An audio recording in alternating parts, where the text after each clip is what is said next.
Glória a Deus. Graça e paz, igreja.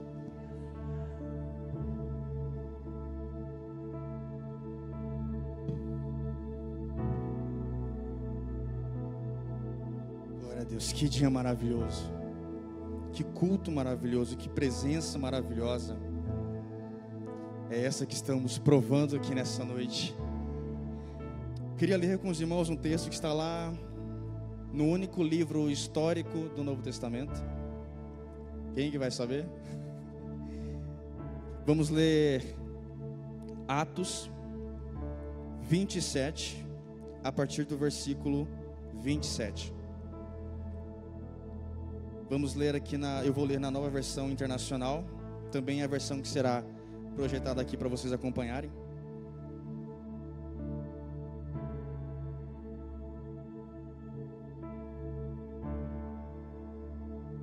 Diz assim na minha versão: Na 14ª noite, ainda estávamos sendo levados de um lado para o outro no mar Adriático, quando por volta da meia-noite, os marinheiros imaginaram que estávamos próximos da terra.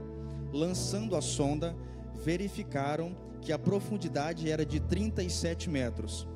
Pouco tempo depois, lançaram novamente a sonda e encontraram 27 metros. Temendo que fôssemos jogados contra as pedras, lançaram 4 âncoras da polpa e faziam preces para que amanhecesse o dia. Tentando escapar do navio, os marinheiros baixaram o barco salva-vidas ao mar e, a pretexto de lançar âncoras da proa. Então Paulo disse ao centurião e aos soldados: Se estes homens não ficarem no navio, vocês não poderão salvar-se. Com isso, os soldados cortaram as cordas que prendiam o barco salva-vidas e o deixaram cair. Feche seus olhos. Senhor, nós te adoramos, Pai. Senhor, essa é a Tua palavra, Pai. Deus, que nessa noite o Senhor continue, Pai, falando aos nossos corações. O Senhor continue ardendo os nossos corações, ó Pai. Que saiamos daqui nessa noite com o entendimento, Deus, de que nós precisamos ficar firmes no Senhor, precisamos nos posicionar no Senhor, ó Pai. Deus, que nessa noite o Senhor possa me usar para realmente ministrar ao coração da Tua igreja aquilo que o Senhor já vem ministrando ao meu coração, Deus. Que apesar da minha incapacidade, Deus, que o Senhor possa me usar, Pai, que eu seja realmente um canal de bênçãos aqui neste lugar, e que realmente saiam de mim palavras que vêm do Teu profundo Espírito, Deus, para a Tua igreja, em nome do Senhor Jesus, ó Pai. Que cada pessoa aqui neste lugar, que estiver com o teu coração aflito, que estiver passando por alguma dificuldade, Pai, que o Senhor venha intervir, para que essa pessoa saia daqui com o coração transformado, que ela possa desfrutar por inteiro da Tua palavra, Deus, e que o inimigo não venha tirar essa semente que será plantada no coração dela hoje, em nome do Senhor Jesus, é o que eu te peço. Amém. Para eu contextualizar um pouquinho os irmãos sobre essa história, os irmãos, eu acredito, já conhecem bastante, mas eu vou falar assim mesmo. É sobre a história de Paulo.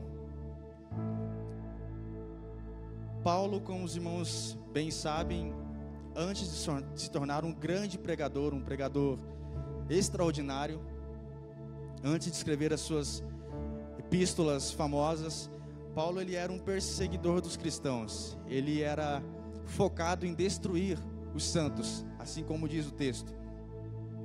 Aqui no versículo 9 do capítulo 26 diz: Eu também estava convencido de que deveria fazer todo o possível para me opor ao nome de Jesus, o Nazareno. E foi exatamente isso que fiz em Jerusalém. Com autorização dos chefes dos sacerdotes, lancei muitos santos na prisão. E quando eles eram condenados à morte, eu dava o meu voto contra eles. Muitas vezes ia de uma sinagoga para outra a fim de castigá-los e tentava forçá-los a blasfemar. Em minha fúria contra eles, cheguei a ir às cidades estrangeiras para persegui-los. Então a gente vê que realmente havia uma ira no coração ali de Paulo sobre os cristãos. A Bíblia deixa bem claro, isso inclusive é uma fala dele, em um determinado momento, falando que esse era o propósito ali que ele tinha, de realmente perseguir, correr atrás e matar, realmente acabar com a vida dos cristãos. E mais à frente, quando Paulo estava fazendo uma viagem para Damasco, ele tem um encontro com Jesus ali.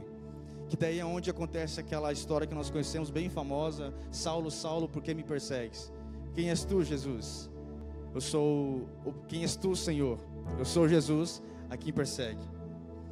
Então, a partir desse momento aqui, é o momento em que Paulo tem a sua vida transformada. Ele passa de alguém que perseguia os cristãos para um posto de alguém que estava disposto a ser perseguido, alguém que estava disposto a realmente morrer pela palavra do Senhor, a se sacrificar pela palavra do Senhor e se dar de tudo que ele tinha para poder pregar a palavra do Senhor. Então aqui Paulo ele começa a fazer várias viagens. Paulo faz inúmeras viagens e uma dessas ele decide, compelido pelo Espírito Santo, ele decide ir para Jerusalém. E desde esse momento em que ele decide ir para Jerusalém, ele começa a receber avisos do Espírito Santo, avisando que lá em Jerusalém sofrimento e prisão esperavam por ele. Mais um pouco à frente, o texto que fala sobre isso vai dizer que chegou um profeta, e esse profeta tomou o cinto de Paulo, amarrou os braços e as pernas dele e disse que da mesma forma será feito assim com o dono daquele cinto. E ainda assim, mesmo sabendo de todas essas profecias a respeito do destino dele lá em Jerusalém, ele manteve o seu propósito, decidiu cumprir aquilo que o Espírito Santo havia ordenado para a vida dele. Continuou normalmente, como se nada tivesse acontecido, e foi para Jerusalém. Lá em Jerusalém ele começa ali a fazer suas pregações, e logo no início ali, quando nós vemos ali na parte do texto de Jerusalém, a gente consegue ver que as pessoas já começam a se incomodar com a fala de Paulo, com a pregação de Paulo, e começam a conspirar contra Paulo. Ali começam a orquestrar planos para prendê-lo, para matá-lo. E no meio de toda aquela bagunça, porque eles realmente foram atrás de Paulo, pegaram Paulo, começaram a bater nele, virou toda uma bagunça, uma multidão se ajuntou ali, e espancando Paulo ali. Logo essa notícia chegou aos ouvidos do comandante, e então ele chegou, juntou um contingente pequeno, foi até aquela multidão e tirou Paulo dali. Então prendeu Paulo. Daí começou a perguntar sobre a questão, por que estavam fazendo aquilo, quais eram as acusações contra Paulo. E durante todo esse período começa ali uma sequência de audiências, sequência de reuniões ali para tentar fazer esse julgamento a respeito de Paulo. As pessoas, os judeus, judeus da província da Ásia, alguma coisa assim, salvo o melhor juízo, judeus iam lá, faziam as acusações, Paulo se defendia, judeus faziam as acusações de novo, Paulo se defendia. É interessante que em determinado momento a gente consegue entender pelo texto, até encorajo os irmãos a ler no livro de Atos depois, ao que chegarem em casa, muito legal, muito show de bola de ler. Eu encorajo os irmãos a ler e vão perceber que em determinado momento a gente consegue perceber que os soldados, eles já não conseguiam encontrar algum motivo nos argumentos dos judeus, não conseguiam encontrar algo consistente para realmente fazer a prisão de Paulo, para mantê-lo preso ali. E isso continua. Então Paulo, em determinado momento, estava preso ali no forte, e o pessoal cerca de 40 homens ali começaram a conspirar novamente contra ele, a orquestrar um outro plano para poder matar Paulo. Eles juraram não comerem nem beberem até que Paulo fosse morto. Então eles começam a planejar um plano ali, em que chamaria Paulo, tiraria Paulo lá da fortaleza, levaria para um certo local, e antes dele chegar lá, eles emboscariam Paulo e o matariam. Isso acaba chegando aos ouvidos do sobrinho de Paulo, que vai até a fortaleza onde ele estava, e ali ele conta isso para Paulo, e Paulo imediatamente já envia o sobrinho dele até o comandante, e o comandante, quando ficou sabendo disso, já providenciou imediatamente a transferência dele para Cesareia, salvo o melhor juízo, isso, já fez a transferência dele para Cesareia. Então, chegando lá em Cesareia, Paulo ficou ali aproximadamente, talvez um pouco mais, talvez um pouco menos, 2 anos ali, também fazendo o mesmo processo de audiências e julgamentos. Os judeus apresentavam seus argumentos de acusação, Paulo se defendia. Então, em certo momento ali, Paulo decide apelar para César, o imperador romano. Então, eles decidem levar, depois de uma longa história, eles decidem levar Paulo para Roma, para ser julgado ali por César. Então, eles pegam um navio, entram ali entram num navio, cerca de 270 e poucos homens lá, 270 e poucos marinheiros, vão nesse navio também. E é interessante que logo ali no começo, nos primeiros dias já de viagem de navio, já começam algumas tempestades, já começam algumas coisas darem errado ali. Lá no versículo 7 do capítulo 27, vai dizer: navegamos vagarosamente por muitos dias e tivemos dificuldade para chegar a Cnido, não sendo possível prosseguir em nossa rota. Devido aos ventos contrários, navegamos ao sul de Creta, de fronte de Salmona. Então aqui desde o início eles já tiveram algumas dificuldades com ventos contrários, ventos que dificultavam a trajetória deles, dificultavam a rota deles ali. Então eles começam a tomar algumas providências, a lançarem algumas coisas no mar. No versículo 15 do mesmo capítulo diz: o navio foi arrastado pela tempestade sem poder resistir ao vento. Mais adiante, no versículo 18, no dia seguinte, sendo violentamente castigados pela tempestade, começaram a lançar fora a carga.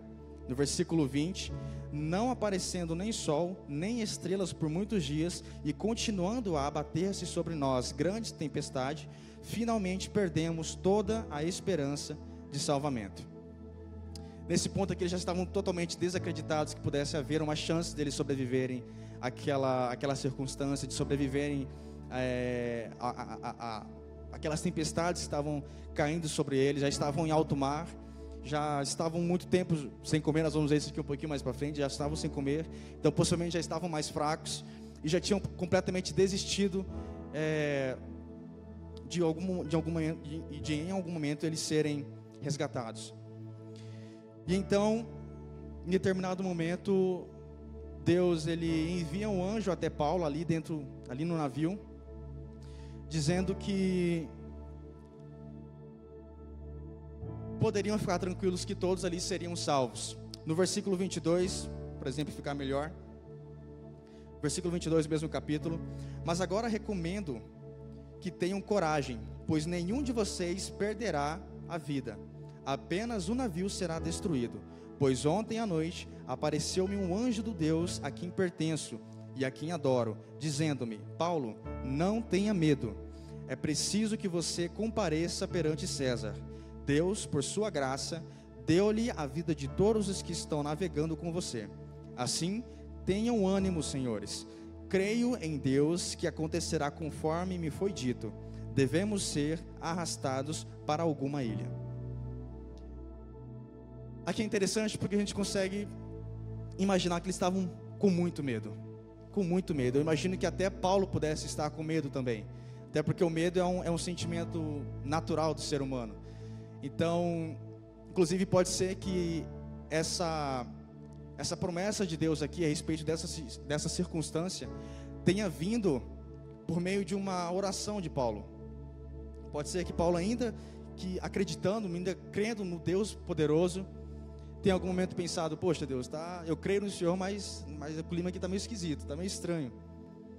Então eu imagino dessa forma, é puramente conjectura minha, isso não está na Bíblia, mas eu imagino que pode ter acontecido alguma coisa nesse sentido.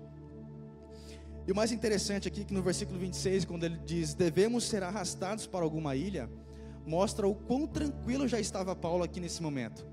Mostra que a preocupação dele, ou melhor, aquilo que ele estava dando a atenção era tão somente aquilo que Deus havia falado para ele. O restante já não importava mais, a tempestade não importava, o navio que estava despedaçando já não importava mais. É legal que até o lugar para onde eles vão parar já não importa mais para Paulo. Diz que devemos ser arrastados para alguma ilha, ou seja, não é independente do lugar para onde nós vamos. O que importa é aquilo que Deus me diz. Isso é muito interessante, isso eu achei extraordinário. Então, dando seguimento, em algum momento ali, aqueles marinheiros começam a perceber que estavam aproximando de terra.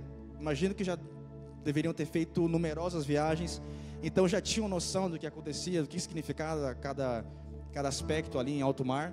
Então começaram a perceber que estavam se aproximando de terra, e começaram a lançar as sondas. Viram que uma deu 37 metros de profundidade, depois lançaram a próxima sonda, já foi para 27 metros de profundidade, ou seja, já começou a ficar um pouquinho mais raso, e eles começam a temer que tivesse pedras, começam a temer que o navio poderia bater e todos ali acabassem morrendo.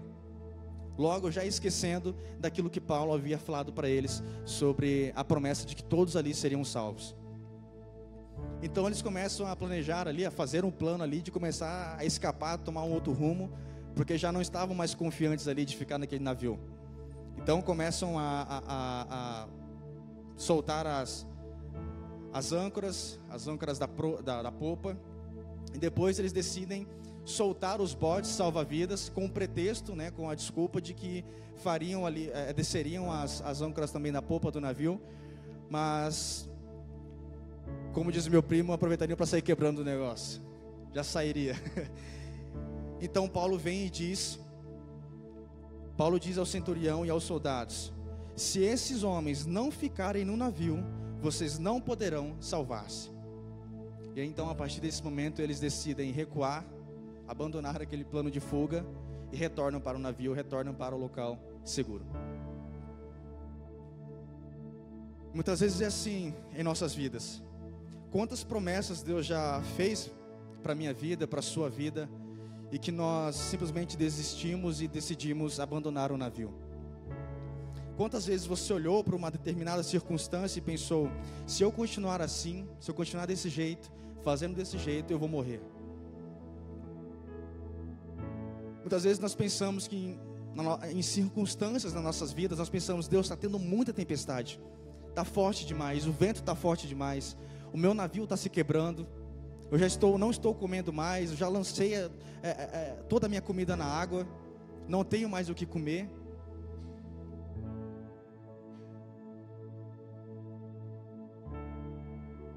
E muitas vezes nós fazemos como os marinheiros ali naquele navio.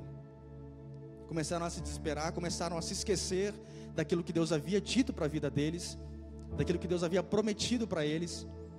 E muitas vezes nós simplesmente, assim como os marinheiros, começamos a tomar outras rotas. Talvez se eu fizer isso aqui, talvez seja melhor. Talvez se eu procurar um outro emprego seja melhor. Talvez se eu mudar essa estratégia, talvez se eu começar a fazer isso daqui, talvez seja melhor do que isso aqui que Deus já disse que eu posso fazer, que vai ser sucesso. Muitas vezes nós começamos a tomar esse rumo e nós decidimos que descer o nosso bote salva-vidas, que na verdade nos levará para a morte. Eu pensei em um exemplo muito simples, incrivelmente simples, até bobo um pouco, mas é muito preciso e funcional. Que o navio, ele tem o bote salva-vidas, porém o bote salva-vidas, ele não tem um bote salva-vidas. Não há mais o que fazer depois que você entra nele. Então, a partir do momento que você entra, nós decidimos entrar nesse bote salva-vidas, com essa intenção de procurar novos rumos, procurar novas formas de talvez resolver um problema em nossa família, um problema financeiro, um problema de trabalho. Talvez quando nós entramos nesse bote, nós estamos indo justamente para o caminho de morte, que é onde não tem mais volta. Quem está no controle das nossas vidas? Quem está no controle da sua vida? Eu já contei essa história aqui uma vez, mas vou contar de novo. Em uma certa vez, eu fui pescar com meu pai, lá em Rondônia. Eu deveria ter uns 10, 11 anos ali, eu era bem pequeno. Então faz muito tempo que eu era pequeno. Mas então fui pescar com meu pai ali no rio. Nós estávamos pescando em um poço, e daí nós decidimos subir um pouco o rio, porque daí tinha um poço melhor lá em cima, porque a gente gostava de pescar piau. Não sei se os irmãos vão conhecer, o pastor vai conhecer os piau. Nós começamos a subir o rio, e em uma curva do rio havia muitas pedras, e daí tinha muita correnteza por causa das pedras. E daí nós começamos a subir aquele rio, e meu pai ali remando, um botinho de madeira, bem pequenininho, o pai remando ali no braço mesmo, subindo aquele rio, e eu na ponta do barco assim, brincando, que eu era criança. Então nós começamos a subir aquilo, e eu lembro que eu fiquei muito tranquilo. Era muito gostoso, eu me divertia demais ali com o pai remando ali, se matando, subindo o rio. E eu ali brincando, me divertindo, olhando já os peixes que já estavam ali no saco. Colocava a mão na água, brincando um pouquinho. O pai mandava tirar a mão, que ele equilibrava o barco. E a gente subiu, tranquilo. Isso porque eu estava seguro de quem estava ali na condução do barco. Eu conhecia o meu pai. Eu conhecia ele. Eu sabia quem estava no controle. E da mesma forma é assim para nossas vidas. Nós precisamos saber quem que está no controle das nossas vidas. Quem é aquele que está no controle do teu navio? Às vezes você pode pensar, Senhor, está difícil arrumar um novo trabalho desse jeito. Está difícil cuidar da minha família. Senhor, meu pai está morrendo, minha mãe está morrendo. Senhor, meus filhos estão passando fome. Eu preciso fazer de outro jeito. E daí nós começamos a criar esses subterfúgios no nosso coração para tomar um outro rumo, abandonar aquilo que Deus já disse para nós, abandonar a promessa, abandonar o propósito dele para nossas vidas. Nós começamos a trilhar um outro caminho, um caminho longe dele, um caminho de morte. Senhor, está difícil porque está difícil arrumar um varão, aqui não vem varão, está difícil arrumar uma varoa. Senhor, eu estou precisando de um salário maior. Senhor, eu queria passar naquela prova. E isso são gatilhos que nós vamos criando nos nossos corações, e que isso nos leva para longe do Senhor. Isso nos faz afastar dos propósitos de Deus. E isso é porque nós não confiamos, nós não o reconhecemos realmente como o Senhor, como aquele marinheiro, o condutor do nosso navio.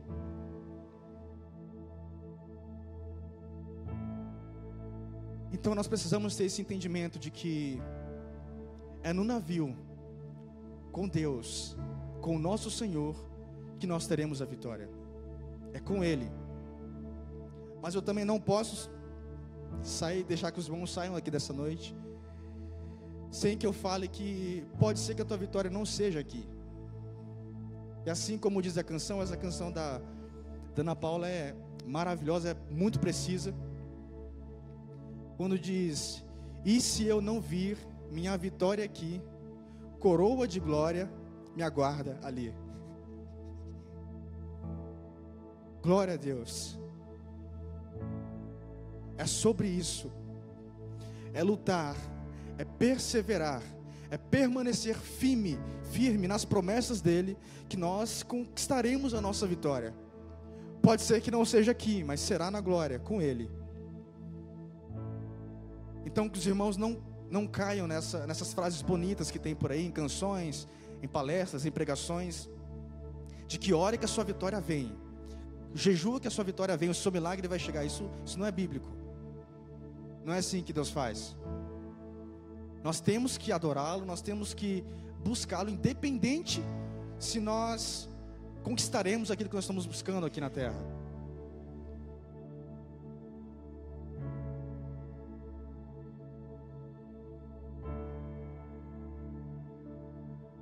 Quando Paulo fala ali para o centurião, para o comandante, a respeito de que se aqueles homens entrassem naquele barco e saírem, eles iriam morrer, não poderiam ser salvos. Então eles decidem voltar. Isso mostra que há mais uma chance para todos nós. Se nessa noite você reconhece, você se identifica como algum daqueles marinheiros que decidiram entrar naquele barco para tentar pegar uma outra rota que seja um pouco mais fácil, que ele acredita que seja um pouco mais fácil, eu queria te convidar a realmente colocar diante de Deus nessa noite, se colocar diante dele nessa noite e dizer: Pai, eu decido voltar para o navio com o Senhor.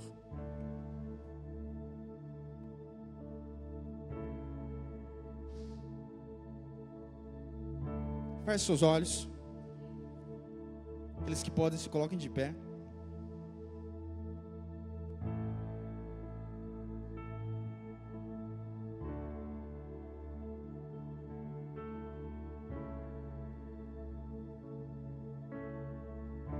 Aqueles homens, quando eles começam ali a perceber aquelas que poderiam estar chegando perto de terra ali, poderia dar alguma coisa no navio, isso é porque eles já tinham experiência. Esses homens já tinham navegado outras vezes. Então eles conheciam, eles sabiam o que tinham que fazer, sabiam que naquela circunstância, quando aquilo começou a acontecer, o que poderia acontecer ali é realmente o navio ser destruído e eles morrerem. Eles sabiam daquilo. E muitas vezes nós somos tomados também pelaquilo que nós também sabemos, ou pelaquilo que nós achamos que sabemos. E nessa noite eu te convido a se abster daquilo que você sabe e confiar no Senhor. E confiar naquele que está conduzindo a tua vida, naquele que está conduzindo o teu navio. Coloque-se realmente na presença dele nessa noite. Feche seus olhos, deixe o Espírito Santo falar com você. Ver se há em você alguma coisa crescendo em você, que você acredita que isso vai te levar para longe dele. Comece realmente a se avaliar. O Espírito Santo possa falar ao teu coração nesse momento. Pai, nós te adoramos, Senhor. Pai, nós te adoramos e nós cremos em Ti, Deus. Nós cremos que o Senhor é Rei dos Reis, Senhor dos Senhores. Nós cremos que o Senhor é poderoso para fazer infinitamente mais. O Senhor está além daquilo que nós conhecemos. O Senhor está além, ó Pai, daquilo que nós sabemos fazer. Deus, nós cremos que o Senhor fará de novo, Pai. Que o Senhor proverá de novo, Deus. Pai, que o nosso coração esteja descansando no Senhor neste momento, Deus. Pai, que tudo aquilo que há em nós, que nos faça nos separar do Senhor, tomar outro caminho, ó Pai, que não seja o Teu para nossas vidas, que nós venhamos venhamos sair dessa situação, ó Pai, e voltar totalmente para Ti. Voltar a nossa vida para Ti, Pai. Voltar os nossos corações para o Senhor, Deus. Que nós possamos reconhecer dia após dia que o Senhor é o dono das nossas vidas, ó Pai. E que nós somos mais do que vencedores com o Senhor. E que sem Ti nós não somos nada, ó Pai. Senhor, o Senhor prometeu, Pai, o Senhor disse para nós que nesse mundo teríamos aflições, mas que nós possamos ficar calmos, ó Pai, porque o Senhor já venceu o mundo. Então nós podemos crer no Senhor, ó Pai. Nós cremos em Ti, Deus. Pai, cada coração nessa noite que realmente decidiu voltar para Ti, que realmente decidiu alinhar a sua vida com os propósitos do Senhor, ó Pai, que o Senhor possa firmar uma aliança com essa pessoa nessa noite, que o Senhor possa transformar a vida dessa pessoa, Pai, nessa noite, que ela saia daqui transformada, Deus. E essa pessoa que está assistindo a gente aqui através das mídias sociais, que também tomou essa decisão, Pai, que o Senhor possa tocar o coração dela nessa noite, e que ela possa viver uma vida nova em Ti, Deus, com a segurança de que independentemente se ela vier a morrer ou viver, o Senhor estará com ela, Pai, e ela será mais do que vencedora em Ti, na glória, em nome do Senhor Jesus, ó Pai, nós te adoramos, fique conosco, em nome de Jesus, amém. Que você possa iniciar mais essa semana com esse entendimento, com essa segurança de que você não está abandonado, você não está sozinho. Há uma promessa de Deus para a sua vida, mas ela só se cumprirá se você fizer a sua parte. Amém? Vão em paz, vivam a melhor semana da vida de vocês. Próximo domingo estaremos aqui de novo, celebrando, cantando e adorando o nome do nosso Deus. E eu conto com a presença de cada um dos irmãos também no próximo domingo. Amém? Vão em paz, em nome de Jesus.